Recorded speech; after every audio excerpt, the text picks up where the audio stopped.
Hello les gars. Allô, y'a Lobby. Allô, y'a Lobby. Je vais vous expliquer dans cette vidéo comment j'ai fait pour être propriétaire, les étapes auxquelles je suis passée. Sans plus attarder, commençons la vidéo. Eh, il fait froid, hein. En tout cas, attendez juste. Il faut savoir que moi, je cherchais un logement. Je cherchais un logement, sans vous mentir, je cherchais pour être locatrice. Juste locatrice, quelqu'un me loue son appartement et ça me va. Et je regardais des annonces sur le Bon Coin. Je voyais les prix, je disais ok, bon, j'envoyais quand même ma demande. Franchement, je voyais les prix, mais j'envoyais quand même ma demande. Je me suis dit, bon bah on sait jamais. Du coup, soit j'ai envoyé ma candidature, soit on me lâche un vu, soit on me répond pas. En fait, il y a plus de demandes que d'offres. Ça veut dire qu'il y a plus de personnes qui cherchent des appartements que de logements disponibles. Et quand je voyais les appartements, c'était aussi sans plus. Donc franchement, j'avais vraiment des critères un peu... Franchement, mes critères, ça allait. C'était juste 2 pièces, Strasbourg ou alentour. Et j'ai jamais reçu de retour. Sauf une seule fois. En plus, c'était vraiment près de mon travail. Franchement, ça, c'était vraiment l'appartement que je voulais. Ils m'ont répondu, ils m'ont dit oui, voilà, il y aura des visites à partir de 14h30. En fait, je savais déjà l'endroit parce que c'était sur la ligne de mon travail et du coup, je voyais en fait, c'était un nouveau bâtiment qui venait d'être construit. Du coup, je le voyais et je savais très bien où c'était situé. Du coup, le jour arrive, j'y vais. Au début, je suis arrivée vraiment tôt. Je suis arrivée au moins 15 minutes, 15-20 minutes plus tôt. Du coup, je me suis dit, bon, vas-y, je vais faire un tour, hein. Franchement, sans mentir, j'ai juste fait un petit tour. Je reviens, il y a une queue. Mais quand je vous dis il y avait au moins 20 personnes, je comprenais plus rien. Je me suis dit, mais il s'est passé quelque chose. Peut-être que, je sais pas, le bâtiment a eu quelque chose et du coup, ils ont dû évacuer toutes les personnes qui étaient dans le logement. Et j'entendais des gens qui disaient, ah, c'est pour la visite de l'appartement. Et tout le monde disait oui, oui, oui. Et je me suis dit, ah, tout ce monde prend un appartement. Et je me suis dit, ah ouais. Et du coup, je suis allée visiter l'appartement. Franchement, l'appartement, c'était tout neuf. Franchement, rien à dire. C'était propre. C'était vraiment ce que je voulais. En plus, il y avait un balcon. Et dans le balcon, vous avez un cellier. Malheureusement, j'ai pas été prise. Ça m'étonne même pas. Parce que moi-même, je savais qu'en visitant et en ayant vu tout ce monde, que ça allait pas être possible. Là, c'est sûr qu'il y avait des personnes qui avaient des plus bons dossiers que moi. Moi, j'étais vraiment toute seule dans ce projet. Du coup, j'ai continué à chercher sur le Bon Coin, sur des sites internet. Franchement, à un moment donné, je sais pas pourquoi, je regardais pour être location et je regardais pour acheter. J'étais tombée sur une annonce et il m'a contacté et j'ai eu un rendez-vous avec cette personne, avec l'agent immobilier. Et c'est rentré totalement dans mes critères. Ça veut dire que c'était en 2 pièces, en plus il y avait un balcon, il y avait un parking au souterrain.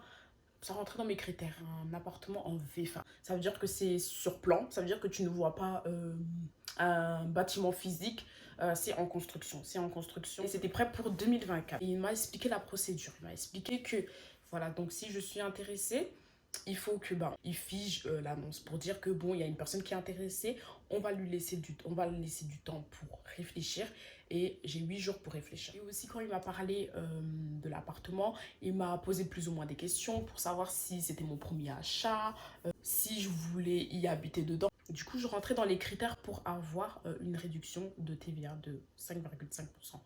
Je me suis rendue sur le lieu, c'était une imprimerie et du coup, il y avait vraiment rien. Du coup, après ces 8 jours, j'ai déposé un dépôt de garantie de 500 euros. Et maintenant, il fallait trouver un moyen de financement. Du coup, il m'a aussi dirigé vers un courtier qu'il connaissait. Et j'ai pris un rendez-vous avec le courtier. Il m'a posé des questions par rapport à mon salaire. Du coup, il a fait ses calculs et il m'a dit que il va voir avec ses contacts, ses partenaires de la banque pour voir s'il peut me trouver un moyen de financement.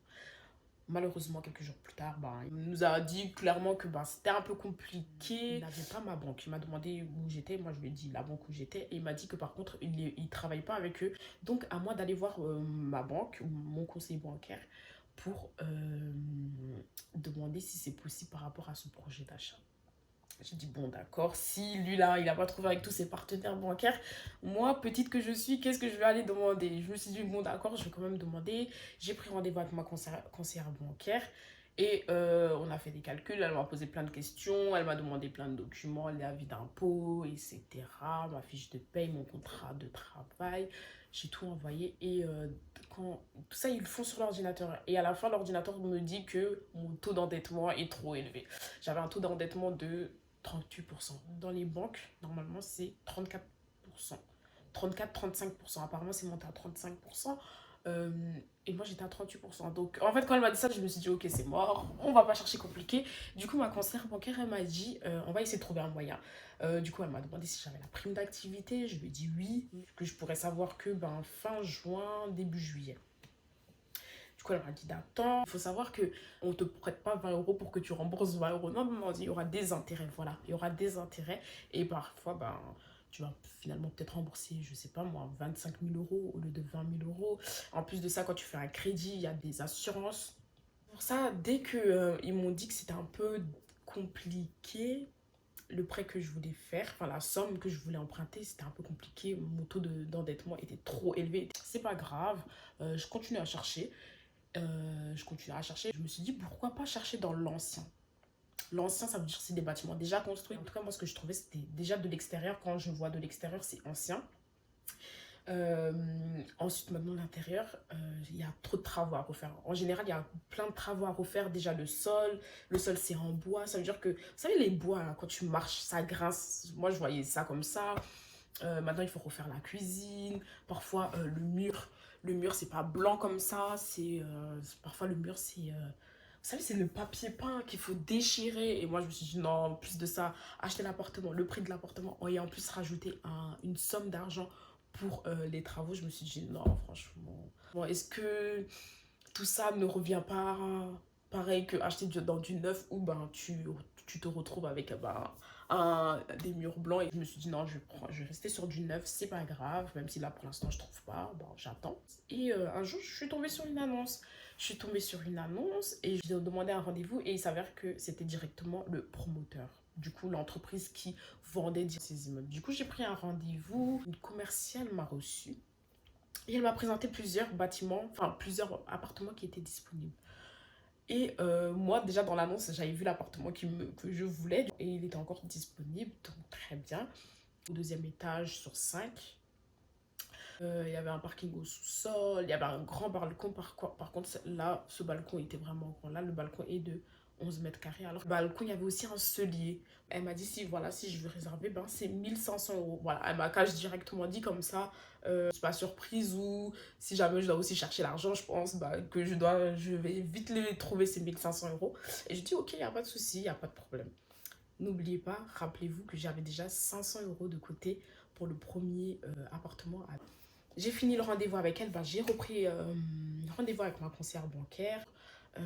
Maintenant, on va refaire les calculs avec cet appartement-là. On a tout changé, elle m'a rentré dans la tac, tac, tac. Et il s'avère que mon taux d'endettement avait diminué. Là, mon taux d'endettement était à 35% sans la prime d'activité. Donc, je me suis dit, ce qu'on va faire, c'est que le premier appartement, je vais le lâcher. Tant pis, je vais le lâcher.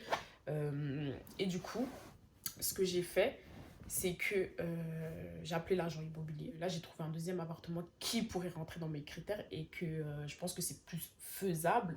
Donc, ce que je vais faire, c'est que je pense que je vais lâcher le premier appartement et que je vais le laisser tomber. En parallèle, moi, j'étais en train de leur envoyer mon refus de prêt. Après ces 8 jours, j'ai du coup fait un chèque de 1500 euros. En juin est passé, début juillet, j'ai reçu la CAF. Il y a un mail à ma conseillère, je dis voilà, la CAF, ils m'ont dit 153 euros, j'ai fait la capture d'écran et je lui ai envoyé. Elle m'a dit très bien, elle va l'inclure dans le dossier. Le taux d'endettement a nettement baissé, 33%. Dites, vous pouvez faire une demande de subvention. Alors, une demande de subvention, c'est une aide qu'ils vous accordent pour votre achat immobilier. Alors, leur prêt commence de 10 000 à 40 000 euros. 40 000 euros, c'est le maximum que vous pouvez leur demander. Et moi, quand j'ai fait ça, quand j'ai fait toutes ces demandes, j'ai fait une demande de subvention de 10 000 euros. Plus, après, je leur ai demandé un prêt de 40 000 euros. En plus, leur taux est vraiment faible. J'ai fait cette demande, j'ai envoyé tous les documents. Franchement, j'ai eu une réponse assez rapidement. Au bout d'une semaine, j'ai eu une réponse et ils m'ont appelé. J'ai eu une dame d'Action Logement au téléphone, elle m'a appelé, elle m'a dit oui bonjour, c'est concernant votre dossier. Par rapport au prêt, ça va pas être possible. Elle m'a juste dit ça. J'ai dit d'accord, et pourquoi? Elle m'a dit oui, en gros, je vous explique en gros ce qu'elle m'a expliqué. En gros, elle m'a expliqué que sur mes 3 derniers bulletins de salaire que j'ai envoyés, c'est comme si... enfin sur mes 3 derniers bulletins de salaire, il y a écrit 1 000 euros. Mais d'après leur calcul, c'est comme si je gagnais 800 euros. Déjà, quand elle m'a dit ça, je me suis dit, oh, donc là, je travaille pour 800 euros, c'est peu. Déjà, de un, franchement, j'étais dans un autre délire. Et de deux, je me suis dit, mais pourquoi? Et elle m'a dit oui, d'après nos calculs et d'après ce qui est écrit sur votre contrat de travail, pour nous, c'est comme si vous gagnez 800 euros. Et je lui ai dit, mais madame, je fais pas d'heures supplémentaires. En plus, là, c'était début de l'année. Oui, l'activité dans mon travail, c'était calme. Il n'y avait pas de... Je restais 30 minutes de plus, 1 heure de plus. Elle m'a expliqué ça. Et je lui ai dit, ah d'accord. Franchement, j'ai rien dit d'autre. J'ai dit, ah d'accord. J'ai raccroché. J'ai appelé ma conseillère bancaire. Franchement, je pense qu'elle m'a supporté. Dès que ça n'allait pas, dès qu'il y avait un petit truc, je l'appelais. Je pense qu'elle m'a trop vu, elle m'a trop entendu. Et bonjour, vous savez ce que la dame d'Action Logement m'a dit? Elle m'a dit que c'est comme si je gagnais 1 000 euros. Elle me rassurait, elle me disait on va trouver une solution, ne vous inquiétez pas et tout, parce que c'est quand même faisable, j'ai un bon dossier, donc pourquoi pas. Après, elle m'a dit oui, que Action Logement, en gros, eux, ils regardent vraiment le bulletin de salaire. Ils font vraiment attention au contrat de travail. S'il y a écrit ça, vraiment, eux, ils cherchent pas plus loin. Elle allait voir, on va trouver une solution, que je dois pas m'inquiéter. Qu'elle allait voir un de ses collègues qui travaille dans le prêt, qui travaille dans le service des prêts, qui pourra plus la diriger, qui pourra plus trouver une solution. Du coup, j'ai dit d'accord. J'ai raccroché avec ma conseillère bancaire, je commençais à réfléchir. Je me suis rappelé que j'ai une prime dans mon travail. Sauf que le problème, c'est que mon travail, mais ils n'ont pas précisé quelle prime. Et je me souviens que au tout début, quand j'avais signé mon CDI, j'entendais tous mes collègues dire oui, la prime, la prime, la prime. Et je me suis dit, et moi, ma prime, comment ça se passe? Et du coup, j'avais envoyé un mail au service des ressources humaines de mon travail et je leur ai demandé, oui, j'aimerais, en ce qui me concernant, savoir par rapport à toutes les primes que j'aurais et à partir de quand j'aimerais les dates. Et on m'avait répondu que voilà, à partir de janvier 2023, j'aurai la prime mensuelle.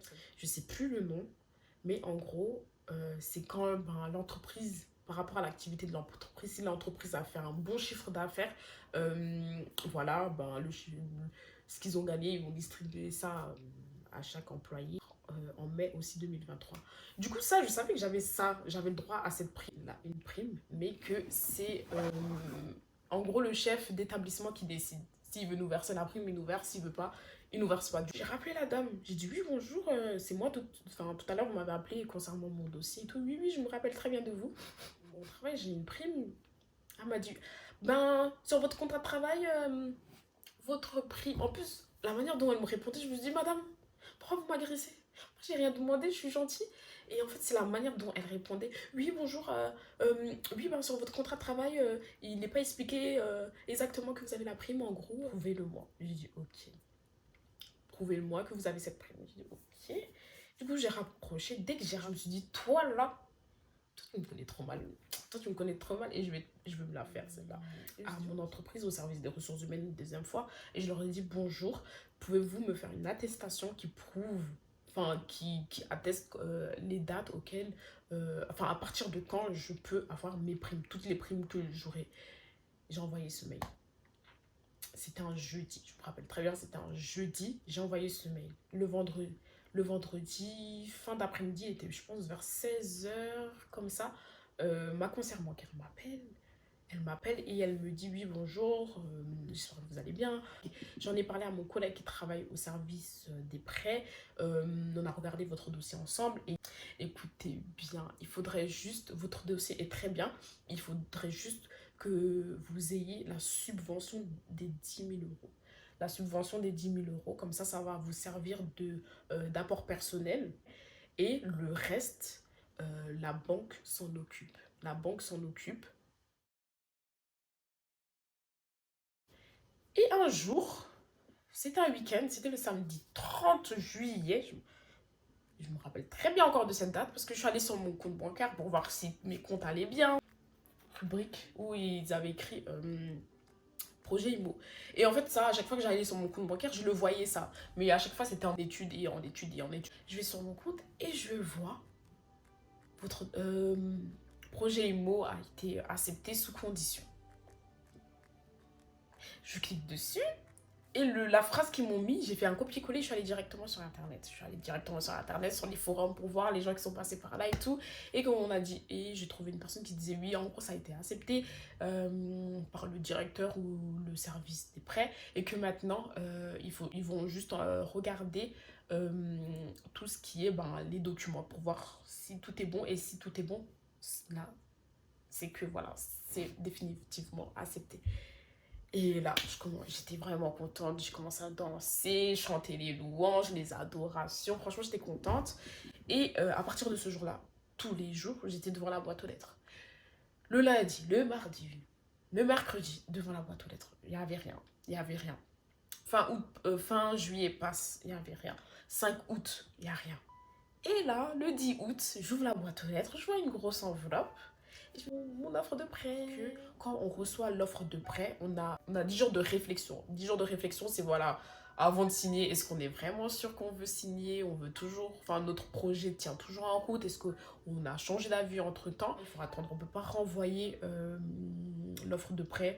Et au bout du 10e jour, ça veut dire le 11e jour, à partir du 11e jour, on peut le renvoyer à la banque. Du coup, moi, par exemple, je l'ai reçu le 10 août. Ça veut dire que j'ai dû attendre le 22 août. Mais je crois que c'est 22 août. À partir du 22 août, je pouvais renvoyer à ma banque. Sauf que le 22 août, c'était un week-end. Du coup, la semaine d'après, j'ai dû attendre. Et à partir de là, tout est lancé, franchement. Donc voilà comment je suis devenue propriétaire de mon premier achat immobilier. C'est un nouveau projet pour moi parce que c'est la première fois, c'est vraiment la toute première fois. Et je suis contente de moi. Franchement, je suis contente de moi parce que je sais pas si je peux dire que ça a été difficile ou ça a été facile parce que c'est entre les deux.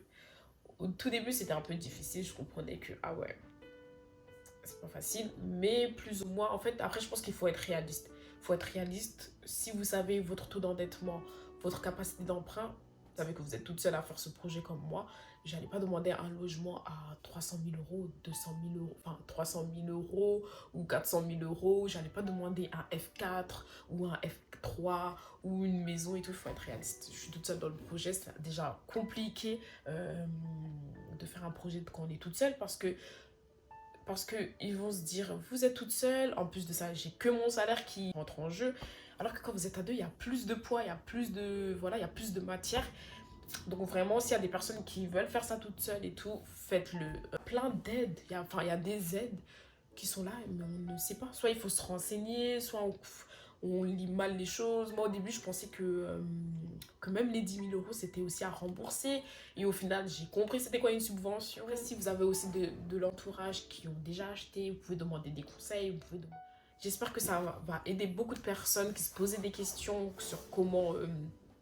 par rapport au projet immobilier ou des personnes qui aimeraient se lancer mais ne savent pas comment se lancer, des personnes qui peut-être dans le futur vont se lancer, des personnes à qui ça va aider. En tout cas, j'espère que ça va aider beaucoup de personnes et n'hésitez pas à me suivre pour ce nouveau projet. J'ai tellement hâte. Voilà, je vous dis à très bientôt pour cette nouvelle aventure. Joanna, your busy body busy tonight. Mad. Joanna.